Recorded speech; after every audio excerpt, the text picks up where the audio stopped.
14 अगस्त वाले दिन मैंने इस बच्ची को एक पार्क में देखा और ये कुछ चन्ने बेच रही थी और ये कभी ना कभी रोने भी लग जाती थी। जब मैंने इस बच्ची को देखा बहुत ज़्यादा परेशान हो गया। हालांकि मेरे दोस्त मुझे खींच रहे थे लेकिन मैं इस बच्ची से नहीं जा पा रहा था, क्योंकि मेरे दिल में यह एहसास पैदा हो गया कि इस बच्ची के ऊपर कुछ न कुछ तकलीफ है, क्योंकि ये बार बार रोने लग जाती थी और मुझे बहुत ज़्यादा तकलीफ होता था। मेरे दोस्त मुझे खींच रहे थे लेकिन मैं नहीं जा पा रहा था। हालांकि मेरे दोस्त मुझसे चले गए और मैं इस बच्ची के पास पहुंच गया और इन बच्ची से पूछा कि मेरी बच्ची आप क्यों रो रहे हो।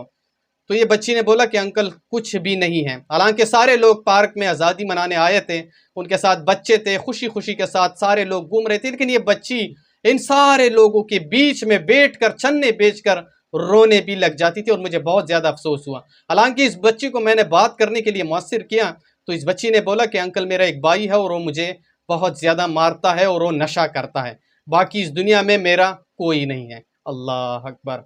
उसने कहा कि जब मैं बाहर चलने के लिए नहीं निकलती या पैसे कमाने के लिए नहीं निकलती तो वो मुझे बहुत ज़्यादा मारता है, और यहाँ से मैं जितने पैसे कमा लेती हूँ वो सारे घर लेके जाके अपने भाई को दे देती हूँ और वो फिर से नशा ख़रीद के नशा करके फिर से सो जाता है। मैं बहुत ज़्यादा परेशान हूँ अंकल, मेरी मदद करो।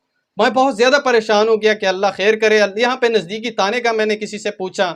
हालांकि इस बच्ची को मैंने अपने गाड़ी में बिठा लिया और थाने की तरफ लेके गए। एसएचओ से बोला कि भाई इस बच्ची के ऊपर तकलीफ है, इसको अपना ही भाई मारता है, इसका भाई नशा करता है। अगर इसी तरह मासूम बच्चों के ऊपर जुल्म होता रहेगा तो हम इंसान नहीं है बल्कि हम जानवर हैं। एसएचओ ने बोला कि ये तो बहुत कंस्टिट्यूशनल बात है। उसके बाद ये बच्ची ताने में भी बार बार कमर को हाथ लगा रही थी। हालांकि मैंने इस बच्ची से पूछा कि आपके कमर के ऊपर क्या है, लेकिन बच्ची ने मना कर दिया कि कुछ भी नहीं है अंकल। उसके बाद एसएचओ ने बोला कि आप इसकी कमर चेक करो। जब मैंने उसका कमर चेक किया तो अल्लाह की कसम उसके ऊपर चपेड़ यानी उसके ऊपर हाथ बना हुआ था इसके भाई ने, और इस जालिम ने इसको इतना ज़्यादा मारा था और ये बच्ची फिर से रोने लगी।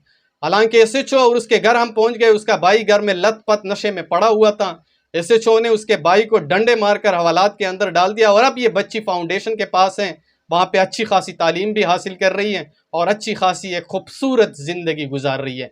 मेरी वीडियो बनाने का मकसद और मतलब सिर्फ यही है कि इन जैसे मासूम बच्चे जो कि बाज़ार शहर महल्ले में घूमते रहते हैं, इसके ऊपर ख़ास नज़र रख लिया करो, क्योंकि उसके ऊपर कोई ना कोई ऐसा जुल्म होता रहता है। अगर इसी तरह मासूम बच्चों के ऊपर इसी तरह जुल्म होता रहेगा तो हम इंसान नहीं बल्कि हैवान हैं, और ऊपर वाले की तरफ से भी हमारे लिए कोई अच्छी खबरें या कोई अच्छी कंट्रीब्यूशन नहीं आएगी। इस वीडियो को आगे शेयर करो, जहाँ पे भी हो खुश रहो। अल्लाह।